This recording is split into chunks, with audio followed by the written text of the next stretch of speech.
Boa tarde a todos. Graça e paz.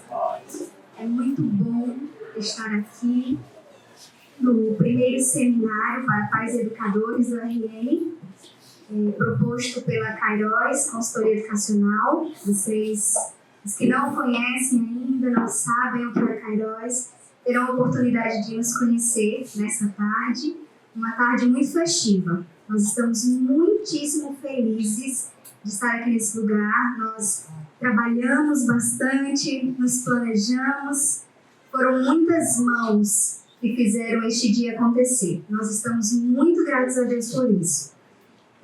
Vocês são muito bem-vindos a este lugar, sintam-se em casa, sintam-se à vontade. É um tempo para nós nos conhecermos também, para afiarmos os nossos instrumentos, para a glória de Deus. E eu gostaria de nos inspirar nessa tarde, nesse início dessa tarde, com um trecho da Palavra de Deus que é muito especial, que nos fala sobre a suficiência das Escrituras. E é sobre isso que nós vamos conversar nessa tarde. Está em 2 Timóteo 3, 16 e 17. Certamente muitos conhecem esse texto. Eu queria compartilhar com vocês, que diz: toda a Escritura é inspirada por Deus e útil para o ensino, para a repreensão, para a correção e para a instrução na justiça, para que o homem de Deus seja apto e plenamente preparado para toda boa obra. Nós estamos aqui para cumprir um pouco desse texto, nos alimentar da palavra de Deus e, através desse alimento, estarmos aptos, preparados plenamente para cumprir a nossa obra, o nosso chamado, aquilo que Deus tem requerido de nós. Então, eu quero inspirá-los nessa tarde para que, de fato, estejamos com os ouvidos abertos, com o coração sensível ao que será tratado neste lugar. Certamente verdades, às vezes, um pouco duras, mas também cheias de esperança, porque a palavra nos traz esperança. Então, se inspire, se deleite nessa tarde com esse tempo. Amém? Eu queria ler para vocês o versículo. Eu comecei lendo, mas eu quero ler os 2 versículos anteriores de 2 Timóteo 3, a partir do 14, quando Paulo está escrevendo para Timóteo, o seu discípulo, tão amado, né, tão bem cuidado por Paulo, e ele diz: quanto a você, porém, permaneça nas coisas que aprendeu e das quais tem convicção, pois você sabe de quem o aprendeu. Porque desde criança você conhece as sagradas letras que são capazes de torná-lo sábio para a salvação mediante a fé em Cristo Jesus. Toda a Escritura é inspirada por Deus e útil para o ensino, para a repreensão, para a correção e para a instrução na justiça, para que o homem de Deus seja apto e plenamente preparado para toda boa obra. Eu quero também compartilhar o versículo de Efésios 6:4, quando é dito: pais, não irritem seus filhos, antes criem-nos segundo a instrução e o conselho do Senhor. Guardem esses textos, nós vamos conversar sobre eles ao longo desse tempo. Muito bem. O que seria a educação clássica cristã?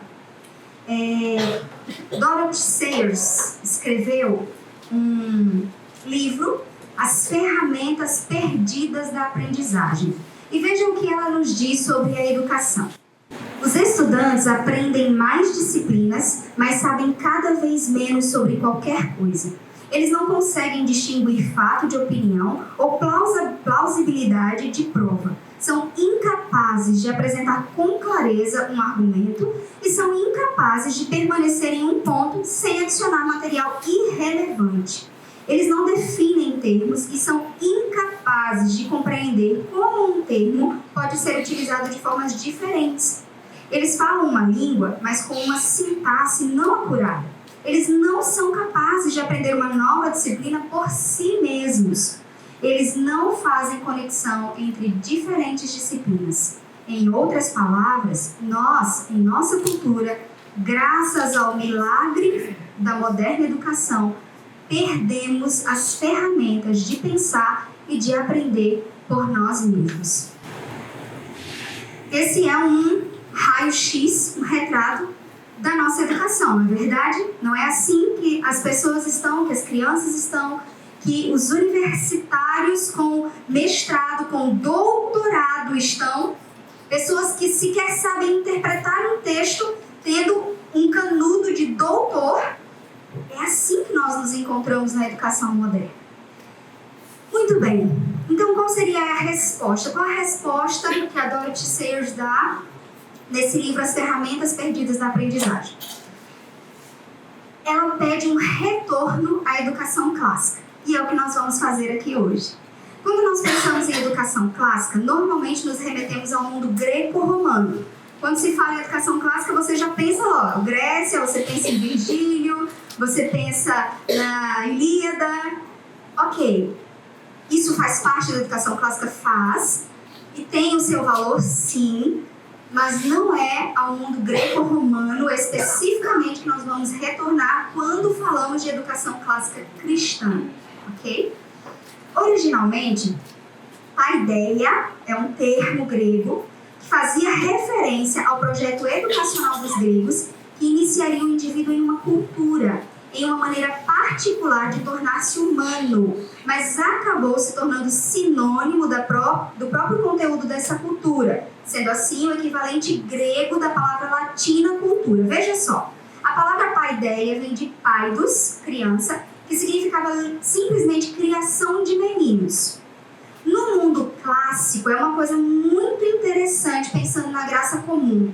No mundo clássico, havia uma relação micro-macro entre a pessoa humana e o mundo cósmico maior. Se nós formos nos reportar aos mitos, à mitologia grega, eu era apaixonada por mitologia grega quando eu era adolescente.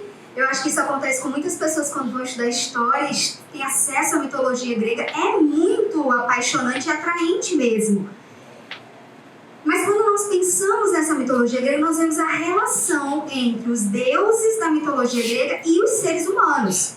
E é uma relação de poder, é uma relação de ódio, uma relação de amor, de vingança, enfim. Porque os deuses gregos, eles foram inventados, criados com a personalidade dos seres humanos, certo? Então eles tinham muito do que nós temos, eles foram criados à semelhança dos seres humanos. Nós fomos criados à imagem e semelhança de Deus, mas para os gregos, esses deuses foram criados à imagem deles mesmos. E o que acontece? Então, nessa relação, era uma relação significativa pensando em graça comum. Existem centelhas dessa consciência de um Deus, dessa consciência religiosa, dessa transcendência em nós. Nós vamos adorar alguma coisa. Nós somos essencialmente religiosos. E se nós não cremos em um Deus, alguma coisa vai substituir o lugar dele. E nós vamos colocar algo no lugar de Deus. Então, nós somos essencialmente religiosos e nós vemos isso nas culturas. Então, essa relação, olha que coisa interessante. Esta relação, micro-macro, significava que cada pessoa nascida no mundo nasceu em um mundo de imposição divina, de modo que todas as pessoas são obrigadas a orientar suas vidas de forma a cumprirem o propósito divino para a humanidade. Mesmo os gregos, mesmo na cultura greco-romana, o entendimento que eles tinham era que as pessoas tinham vindo à existência, mas elas tinham um propósito. E esse propósito era uma imposição divina. E eles precisavam cumprir esse propósito a fim de que eles realmente se tornassem humanos. Eles só seriam de fato humanos se eles cumprissem um propósito divino. Claro, pense nesse propósito divino, pense na mitologia grega, pense nos deuses gregos, ok? Mas vocês percebem uma centelha da graça comum aí nessa história. Então, isto é o que os intelectuais clássicos têm chamado de piedade cósmica, a qual era praticamente universal no mundo greco-romano. Então, para o grego, havia esse senso profundo de que uma pessoa só se tornaria verdadeiramente humana se ela tivesse uma relação harmoniosa com o cosmos. É por isso que, por exemplo, eu me lembro bem de uma cena que eu assisti de Ulisses, e Ulisses está lá no meio da tempestade e ele briga com Poseidon e ele pergunta, Poseidon é o deus dos mares, ele pergunta, o que foi que eu fiz? Por que você está revoltado contra mim? De que maneira eu te desagradei? Por que essa tempestade? Então essa relação harmoniosa que você deveria ter com o cosmos para que você se tornasse de fato humano. O objetivo era alcançar uma harmonia entre os 3 aspectos da alma, o intelectual, o moral e o emocional, a qual poderia ser demonstrada em uma vida ética de virtude cívica, o cidadão ideal da polis. Quando você vai estudar, você vai ver a importância da polis, da cidade-estado grega, para o mundo grego. Então, você era alguém virtuoso se você servia a polis, se você era importante na polis, se você servia de alguma maneira ali naquela cidade. Polis é cidade. Como Lewis diz, o objetivo era produzir homens com peito. Isto é o que o termo virtude significa. Vir é o termo em latim para homem. Então, quando você fala em virtude, em virtuoso, você está querendo dizer que aquela pessoa, ela de fato, ela é verdadeiramente humana. Esse texto que nós lemos em Efésios 6:4, Paulo vai exortar os pais a criarem seus filhos na paideia tu Kyrios, a paideia do Senhor. Preste atenção, o que Paulo faz aqui? Não é a paideia dos gregos e dos romanos, mas não é a paideia deste mundo. É uma cultura literalmente de outro mundo, o próprio mundo do céu. É como se Paulo pegasse o que havia de bom naquela cultura, porque o que é bom vem do Senhor, como se ele tivesse pego aquele termo. É a mesma coisa que ele faz lá em Atos 17, quando ele vai falar ao Deus desconhecido. Ele usa a cultura daquele povo para ensinar ao povo quem era Deus. E ele faz a mesma coisa aqui com a paideia. Ele resgata, ele restaura o conceito de paideia e diz, olha, de fato, os seus filhos vocês precisam criar na paideia do Senhor. Porque assim eles serão verdadeiramente humanos e eles cumprirão o propósito divino. E é essa a instrução que Paulo dá para os pais naquele momento. E assim temos cristãos desenvolvendo a concepção greco-romana da paideia de maneiras surpreendentemente novas e sem precedentes. A graça comum de Deus é que detém a completa demonização do mundo e, como resultado, podemos observar em todas as partes centelhas da glória de Deus, de sua bondade, verdade, justiça e beleza, até nas culturas idólatras. Hermann Doivers. Então, o que era a educação clássica? Era o projeto pelo qual o aluno era iniciado em uma cultura que materializava ou fundamentava uma piedade cósmica, que permitia ao aluno cumprir seu propósito divino e assim tornar-se verdadeiramente humano. E esta visão de educação permaneceu normativa por 2.200 anos, começando com Platão, florescendo sobre os romanos e depois na cristandade até meados do século XIX. Esse fato é muitíssimo importante, porque nós temos 2.200 anos de tradição de educação clássica cristã, mas nós jogamos tudo isso no lixo por uma educação moderna que tem 200 anos. E que nós temos visto o resultado dela. E sabe o que nós fizemos? Nós entregamos a esses educadores modernos a educação dos nossos filhos, como se eles fossem os especialistas nisso. E eu quero dizer a vocês que eles não são.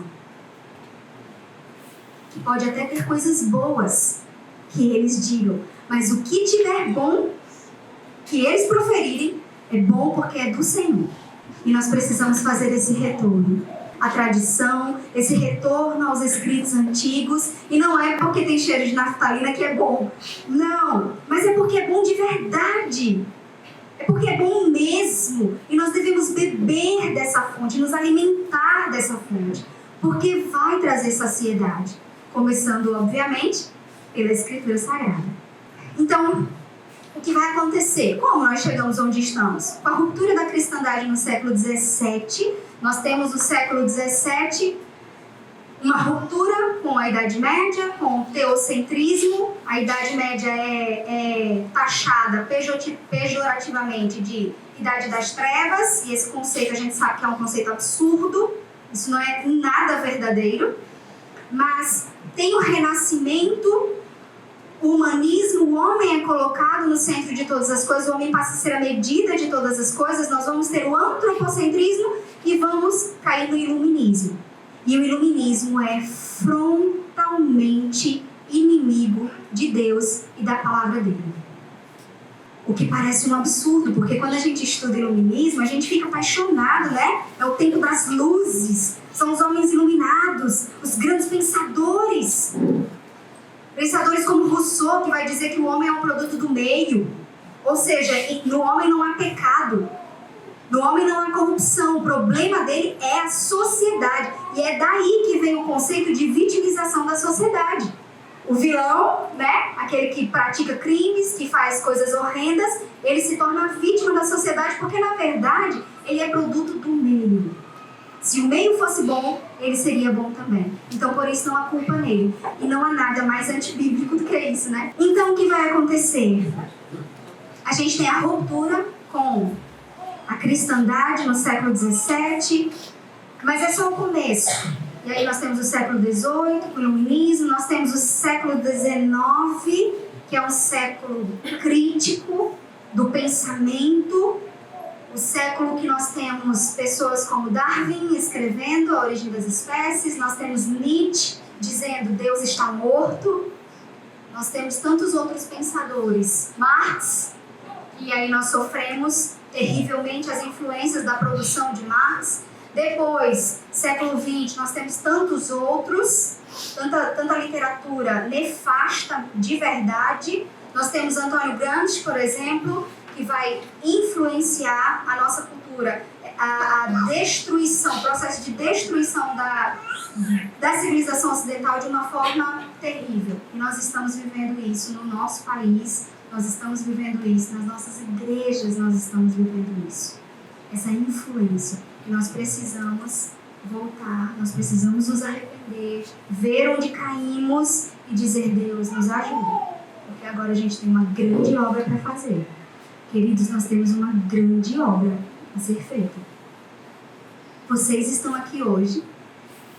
E se você veio para cá enganado, eu digo a você que eu creio na providência. E se você está aqui, e você está ouvindo tudo isso, você tem responsabilidade sobre esse conhecimento. E nós prestaremos contas a Deus disso. Então nós temos um chamado importante. E aí o que vai acontecer no século XX? A distinção entre público e privado. Por quê? Porque o cristianismo passa a ser periferia. Você precisa, por causa do método empírico, você só pode estudar e você só pode acreditar naquilo que você vê, naquilo que você pode experimentar, naquilo que você pode reproduzir. Então, o que é sobrenatural nós descartamos e nós vamos descartar isso de todas as áreas do conhecimento, nós vamos descartar isso da educação. Então, que fique só no que é privado. E é por isso que nós estamos tendo tanta dificuldade com cristãos que se levantam no meio público e professam abertamente a sua fé e querem influenciar o meio onde estão com princípios cristãos. Porque eles logo são taxados e rejeitados porque dizem, coloque a sua fé no campo privado. A sua fé não é para o público, porque o Estado é laico.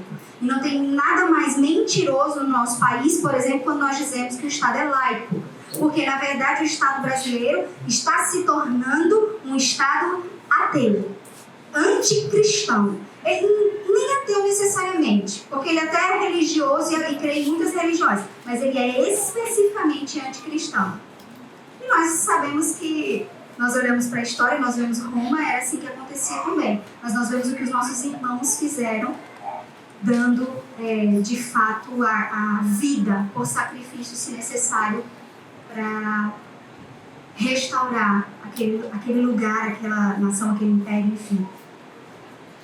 Então, com a marginalização da igreja, toda a nossa concepção de cultura mudou. E aí tem o surgimento da educação moderna. O que seria então a educação moderna? Olha para que ela surge.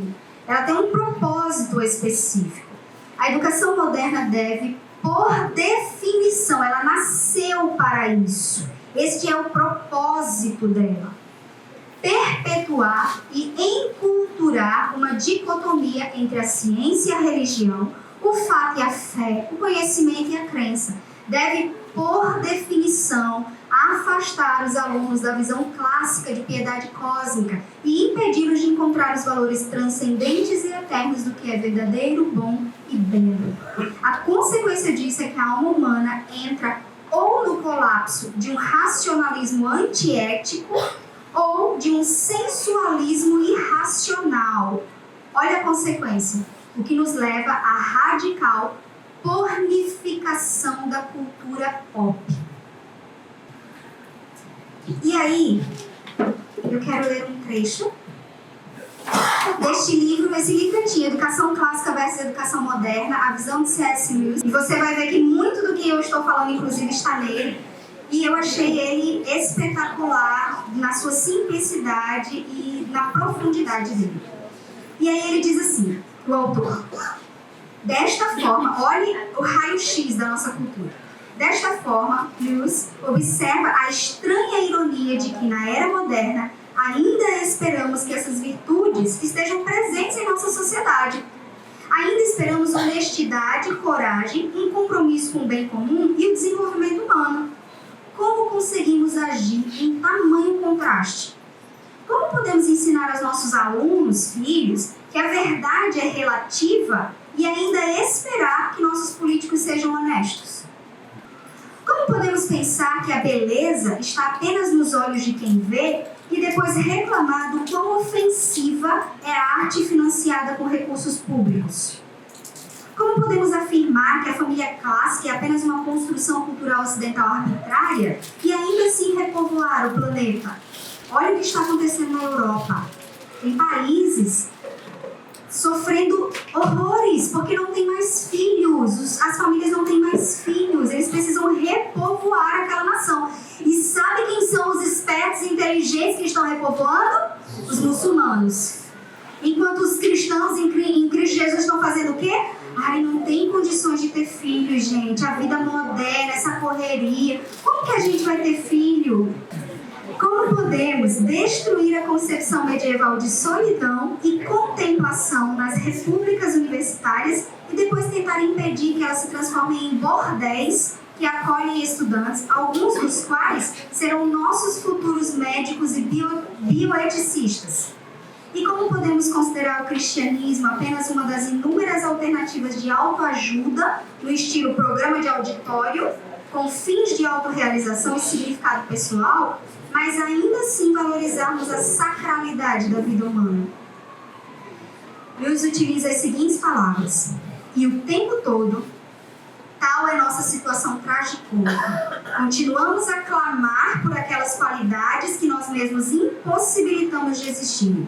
Você dificilmente abrirá um jornal sem encontrar a afirmação de que nossa civilização precisa mais de impulso, ou dinamismo, ou abnegação, ou criatividade.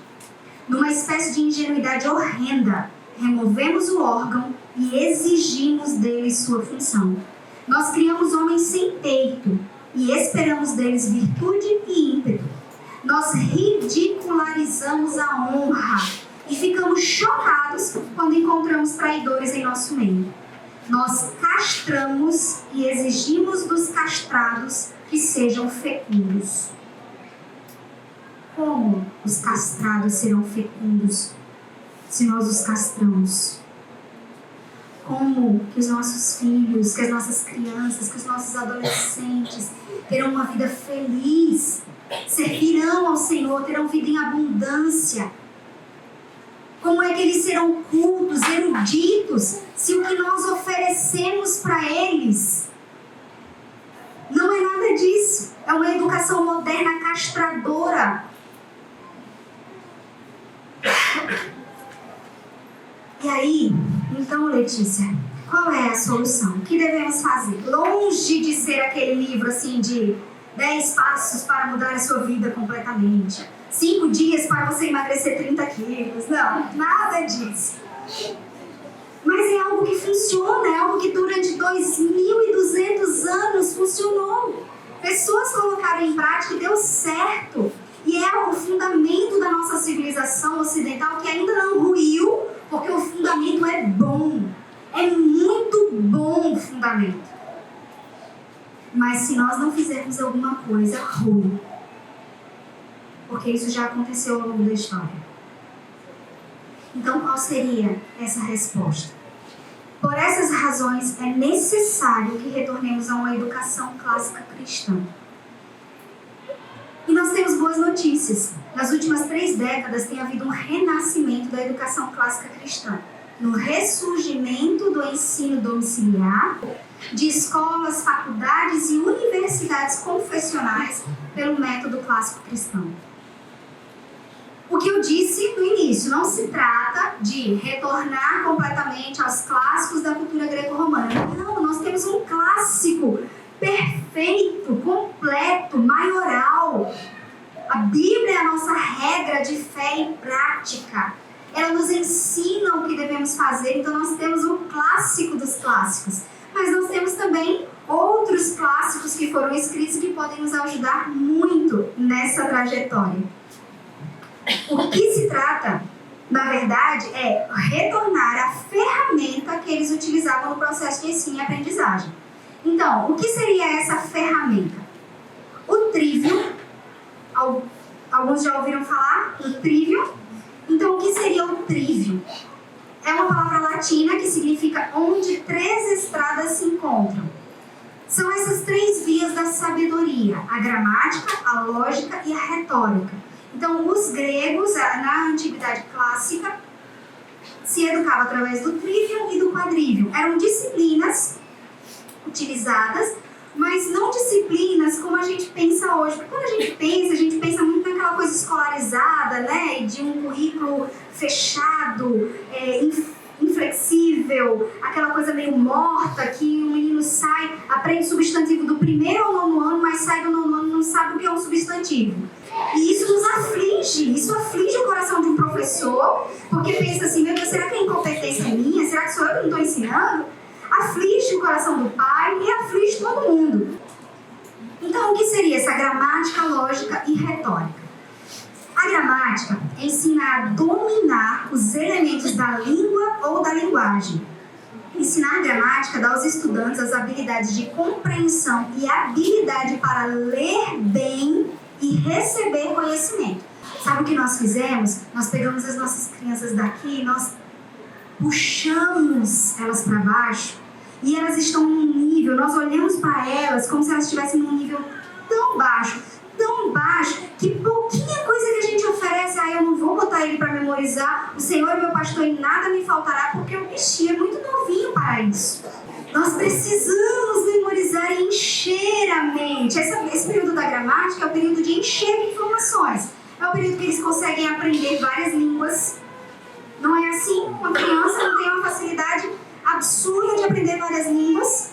É o tempo de memorizar datas, sim, de memorizar números, de memorizar classificações. Letícia, mas ele não está entendendo nada do que ele está memorizando. Ele não sabe o que isso significa, não importa. Esse não é o momento para ele saber discursar sobre aquele conhecimento. É o momento dele ter o conhecimento, dele adquirir o conhecimento. A fase da lógica ensina a dominar os elementos das definições, comparações, argumentação e das falácias.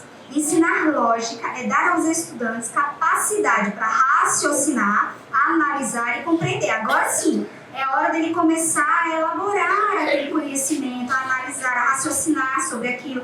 E ele vai raciocinar com base em quê? Na palavra. Ele vai olhar para a palavra. Onde é que nós aferimos o nosso conhecimento? Se aquilo é uma falácia ou não? Na palavra. Então a lógica vai trabalhar as verdades bíblicas, o raciocínio pela palavra. E a retórica, que é a matéria que conduz à capacidade de expressar e colocar em prática o que foi aprendido. Aí sim, agora ele está pronto para ter uma concepção crítica a respeito. Sabe esse criticismo que a gente ensina às crianças desde que elas estão lá na educação infantil? Elas não estão prontas para isso. Elas não devem ser expostas a isso. Então, o que nós precisamos fazer? Nós precisamos orar, mas nós precisamos agir também. Quais seriam, então, algumas coisas que nós deveríamos fazer agora? Primeiro, nós devemos entender a urgente necessidade de uma cosmovisão bíblica acerca da educação. Primeiro ponto, pensar a educação biblicamente. Segundo, que haja engajamento das famílias, igrejas e educadores a fim de promover uma reforma na educação do nosso país. Isso é possível? É possível. E o Senhor nos chama para isso. Que mais escolas genuinamente cristãs sejam abertas. Quando eu digo genuinamente, eu digo filosofia, metodologia e currículo cristãos. Eu não digo se dizer uma escola evangélica, ter um momento do devocional e da oração, mas ter professores que não são cristãos, ter professores que vão ensinar a verdade da teoria da evolução. Isso significa que eles não vão aprender a teoria da evolução? Vão aprender. Eu ensinei muitas vezes, muitos anos, todos os anos eu ensinei teoria da evolução.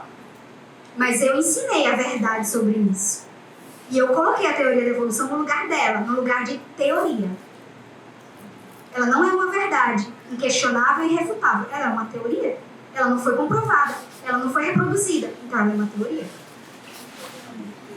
Que mais famílias se disponham a educar seus filhos em casa, a fim de proteger as crianças de uma educação secular e antibíblica.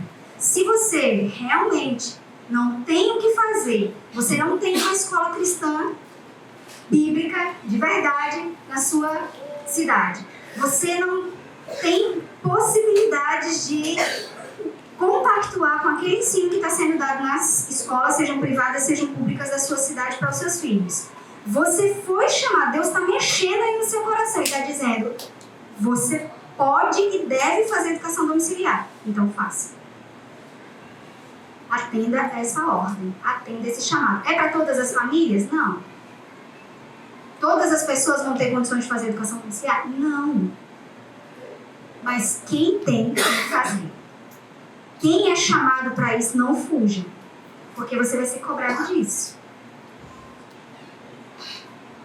Que cidadãos cristãos se envolvam em ações legais contra a compreensão de que a educação compete primariamente ao Estado, como também contra a imposição de autoridades acerca do currículo educacional brasileiro.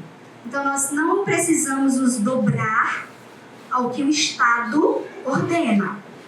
Pense em Roma, pense nos cristãos de Roma, que morreram e que foram para a arena e morreram devorados pelos leões porque eles não se dobraram, eles não entregaram seus filhos ao Estado. Nós não podemos entregar os nossos filhos ao Estado, eles são nossos.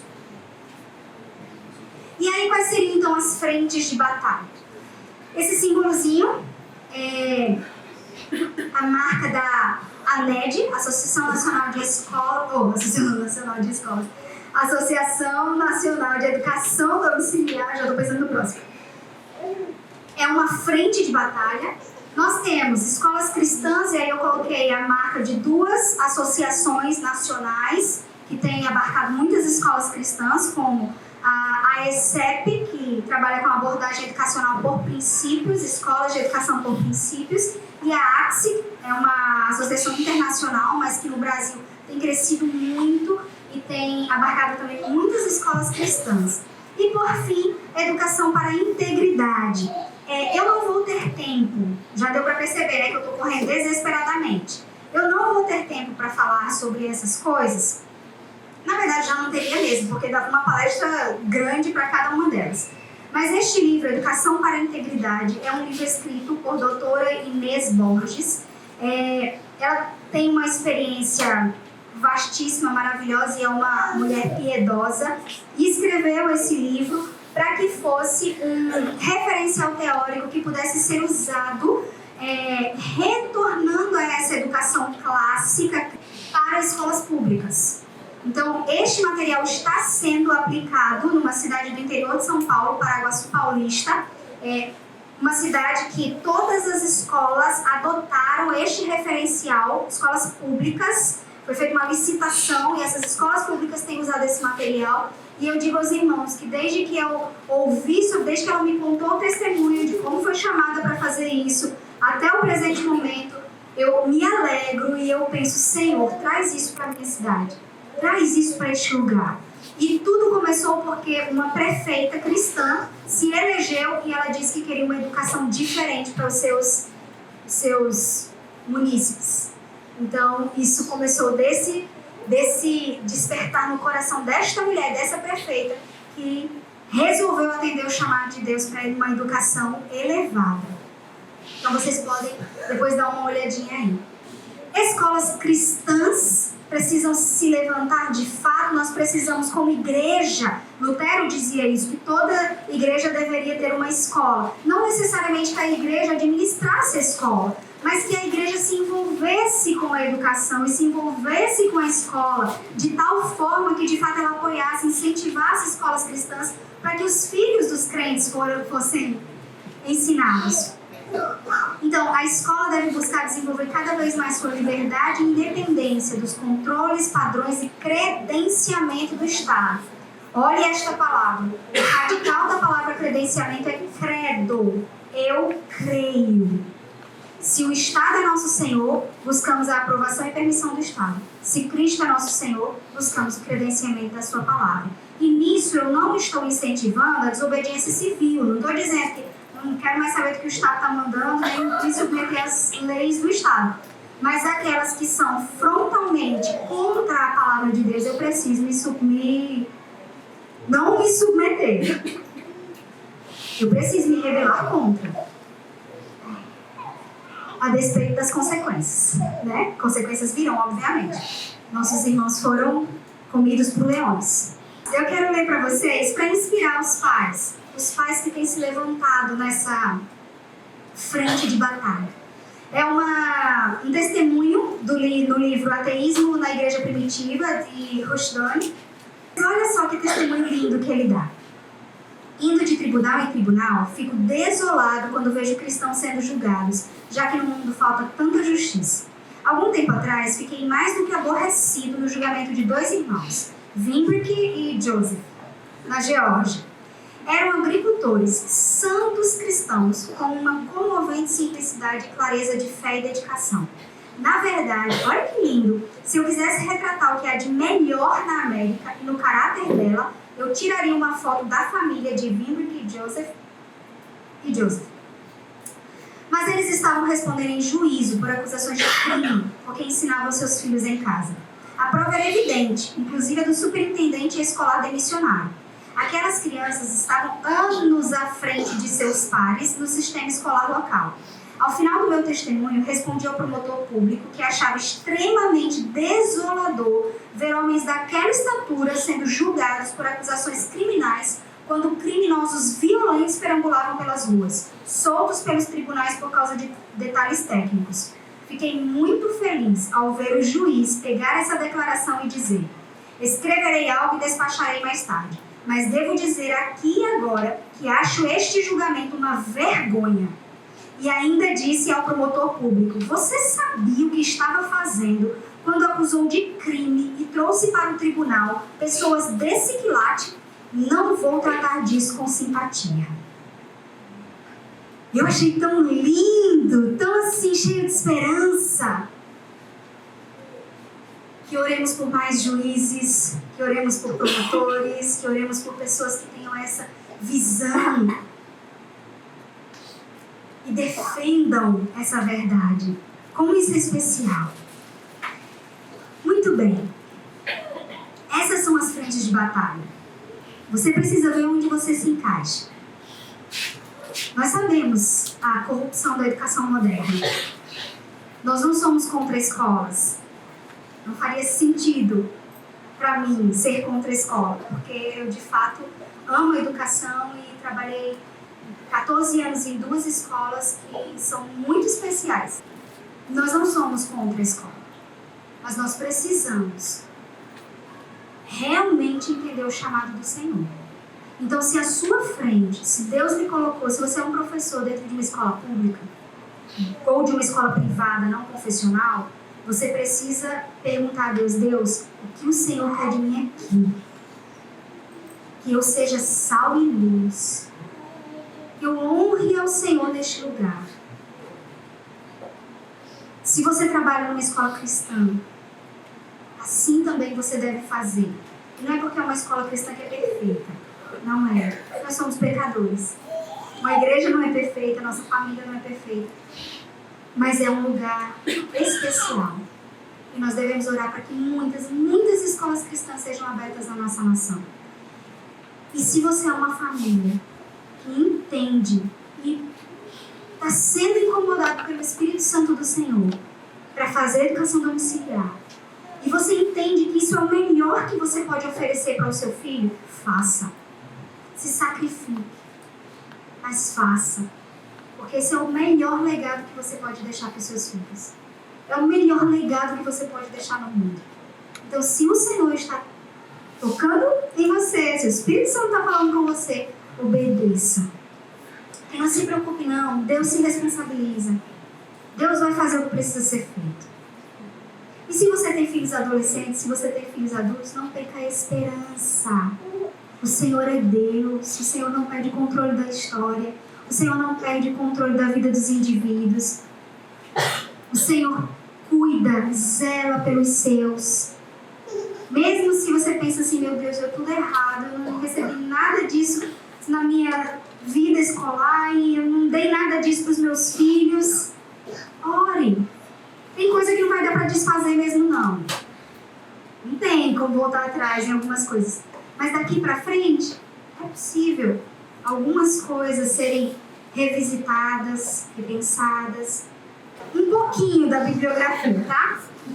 Mas, queridos, eu realmente peço a Deus que Ele tenha mexido com o seu coração, de alguma forma, para a glória dEle. Muito obrigada. Deus abençoe a vida de vocês. Se sintam preparados pelo Senhor, porque é o Senhor quem prepara, quem capacita e quem nos diz o caminho a seguir. Então saiam daqui com esperança. Esse é o desejo do nosso coração. Olhe para a realidade, mas lembre qual é a realidade real, de verdade. É o Senhor, é o reino dele. Amém?